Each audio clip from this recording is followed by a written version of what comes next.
En un pueblo, unos mocosos endemoniados hacen que la gente se vaya al más allá.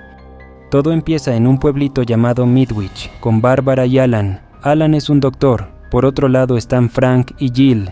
Jill es directora de una pequeña escuela. En eso aparece su amiga Callie. También conocemos al pastor George y a su esposa Sarah. Ese día organizaron una feria escolar. Como sea, Alan sale del pueblo y va rumbo al hospital, mientras Jill le encarga a Frank ir a comprar helio, y por cosas de la vida se encuentran en una gasolinera. En la feria del pueblo, Jill va por unas pinturas y en un reloj se ve que son las 10 a.m. En eso el conserje escucha unos ruidos desconocidos y de repente Jill se desmaya. También se desmaya el conserje y un pájaro. Podemos ver que el pueblo entero se desmayó. Ese señor tuvo la mala suerte de caer en la parrilla y esa mujer tuvo la suerte de no caer sin toalla. En las calles vemos a más gente y animales caídos. Entre ellas está Bárbara, la esposa de Alan. También se ve que algunos se accidentaron. Frank está a 7 kilómetros del pueblo. De repente se distrae y casi se estrella, pero por desgracia se desmaya y termina chocándose. Al cabo de unas horas, hay 2 policías desmayados y llegaron muchos más policías, además de una doctora federal y sus ayudantes.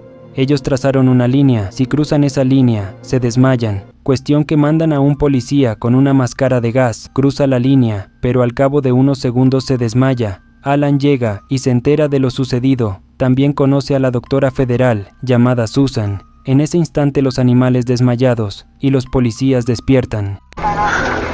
En el pueblo Jill empieza a despertar y son las 4 de la tarde. El pastor y su esposa y todo el pueblo también despiertan. ¿Qué pasó? No lo sé. No me explico. No lo entiendo. La mujer de la toalla se llama Melanie. En la feria de la escuela, Callie grita al ver que el sujeto de la parrilla quedó como zombie a la parrilla. Ya luego, Jill se entera que su esposo está muerto. ¡No! Y más adelante entierran a las personas fallecidas. Lo extraño es que poco después, varias mujeres quedan embarazadas. Entre ellas Bárbara, la esposa de Alan. Melanie, quien aparentemente es virgen. Jill, la que perdió a su esposo en ese accidente.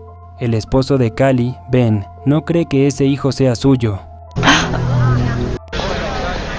La doctora epidemióloga les dice que el gobierno les pagará $3,000 mensuales si deciden tener a esos hijos. ¿Pero qué interés hay? Al final todos deciden tener a esos engendros del mal, también el pastor George.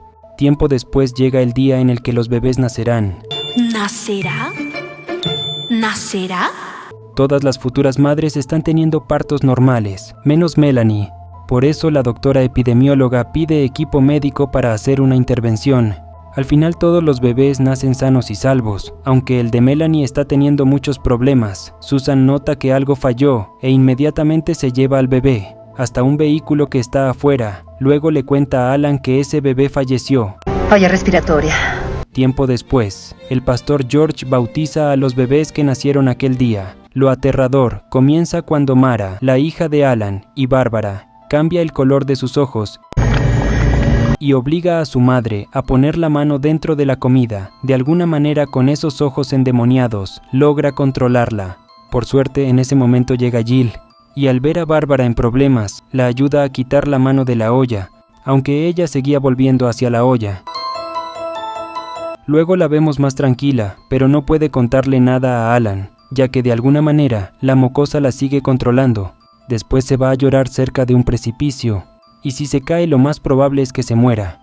Al instante Alan la ve por la ventana y no le da mucha importancia, ni que fuera a saltar. La pequeña Mara está durmiendo, pero de repente despierta, y hace que Bárbara salte al precipicio. Y cuando Alan vuelve a ver, Bárbara ya no está, por eso corre a rescatarla, aunque ya era demasiado tarde. ¡Bárbara! Otro tiempo después, vemos que los bebés crecieron. En total son 9, y tienen un cabello color anciano. El último niño se llama David, y es el único que no tiene pareja, ya que el 10º bebé murió. Todos caminan hasta la clínica de Midwich para una revisión. La doctora Susan está ahí para supervisar esa revisión. Tratas de ocultarnos tus pensamientos. Por alguna razón, esos niños pueden leer la mente. Luego una doctora les revisa los ojos, pero por accidente le echa algo dañino en un ojo. Los demás escuchan su sufrimiento, y aunque la doctora corrigió su error, Mara no la va a perdonar. La mira con sus ojos malditos, y de alguna manera consigue que la doctora se eche el mismo líquido que le echó a su hermana querida. El pastor ve cómo la ambulancia se la lleva. Después, vemos que la pequeña que lastimó la doctora tiene el ojo tapado, y la doctora quedará ciega para siempre. Fueron los niños. Alan va a recoger a Mara, porque a pesar de todo es su padre. David, el hijo de Jill, es el más bueno de los 9 niños. Al día siguiente se separa de sus hermanos. Mara, la líder, lo ve con furia. Como sea, en el cementerio ve llorar a Melanie, la mujer que perdió al 10º bebé, y al ver su dolor David siente mucha pena. Más tarde Alan acepta ser el maestro de esos pequeños engendros para enseñarles algo de humanidad, pero en medio de la clase la directora lo llama y no le queda de otra que dejarlos solos. Y en ese momento aparece el conserje Willy. Les dice que los odia por haber causado tantas muertes y amenaza a uno de ellos con la escoba. ¡No, uno por uno! Los demás se enfurecen porque vieron el golpe que le dio y entonces lo miran con esos aterradores ojos malditos, y como hipnotizado el conserje sale de ese lugar. Camina de espaldas y lentamente sube por las escaleras.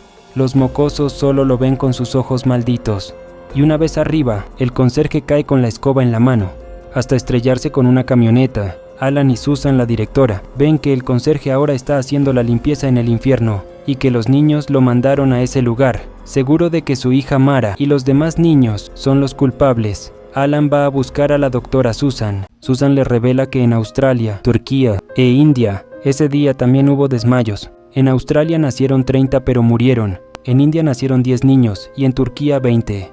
Susan concluye que la xenogénesis es la respuesta, o sea que un organismo extraño se introdujo en esas mujeres y las dejó embarazadas, o algo parecido.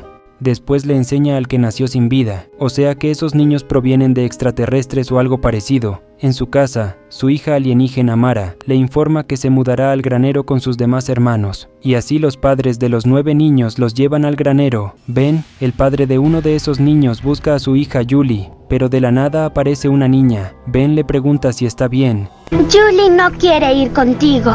Ben responde que se la llevará a toda costa, aunque en eso, Mara y otra niña lo miran con esos ojos malditos, estando bajo su poder. Ben se sube a su auto y maneja a toda velocidad hasta estrellarse con un tanque de combustible. Después de esa explosión, es imposible que esté con vida. Al mismo tiempo, Susan le cuenta a Alan que el gobierno piensa destruir ese pueblo junto con esos niños malditos. Alan va donde esos engendros y les reclama el haber matado a otra persona. Mara dice que lo hicieron por supervivencia y que no sienten remordimiento. ¡Deberían sentir! Sin sentimientos no son nada. Mara explica que pronto formarán más colonias y le ordena que vuelva más tarde para llevarlos a otra ciudad. Debemos irnos esta noche. Luego, mientras habla con David, el pastor George los quiere matar, pero en eso aparecen los demás niños malditos y lo obligan a apuntarse con el arma, y aunque opone resistencia, termina yéndose al más allá. Después la esposa del pastor reúne a todo el pueblo para exterminar a esos mocosos, mientras Mara junto a 2 más obligan a la doctora a que les enseñe en dónde está su 10º hermano, y por habérselo robado la castigarán hasta que deje de respirar. David ve impotente como Mara y su otro hermano la controlan hasta que al final la doctora deja de respirar, mientras el pueblo enardecido encuentra a los demás niños, pero con sus ojos malditos. Esos engendros hacen que la esposa del pastor suelte su antorcha y como no se puede mover, termina consumida, como si estuviera en el infierno. Se ha declarado el estado de emergencia. Luego, Jill, la madre de David, la cubre con una manta. Después, ella se encuentra con Alan. Alan dice que sabe cómo detener a esos niños alienígenas y al instante va a buscarlos. En el granero escuchan que la policía se acerca, pero Mara obliga a uno de los policías a exterminar a su compañero. Luego, como un exterminador, extermina a todas las patrullas que se acercan. Termina de exterminar a otro de sus colegas, pero otro policía logra darle un balazo, hasta que al final logran derribarlo, aunque otro de los policías es controlado y mutuamente se exterminan. En eso aparece un helicóptero, pero Mara logra controlarlo a distancia, y el helicóptero vale madres. Más adelante el resto de los policías y el ejército se enfrentan. controlados por Mara y los demás niños alienígenas. Al final, ninguna persona queda con vida. En eso llega Alan, dispuesto a exterminar a esos mocosos. Trajo unos explosivos en ese maletín. Le ordena a David ir a traer algo de su auto, pero Mara no lo deja y trata de controlar la mente de Alan. La mente de Alan es muy fuerte y difícil de controlar. En ese momento llega Jill. Quiere llevarse a su hijo David, pero los demás se dan cuenta. Luego tratan de controlar la mente de Alan a toda costa. Por suerte, David empuja a Mara y Jill aprovecha esto para llevárselo. Y cuando en la mente de Alan ven una bomba, ya es demasiado tarde porque se activa. Y todos en el granero se van al más allá, y con esto por fin los malvados niños desaparecen. Solo David, que no es malvado, está con vida. Al final, los vemos yéndose a un lugar en el que puedan empezar de nuevo.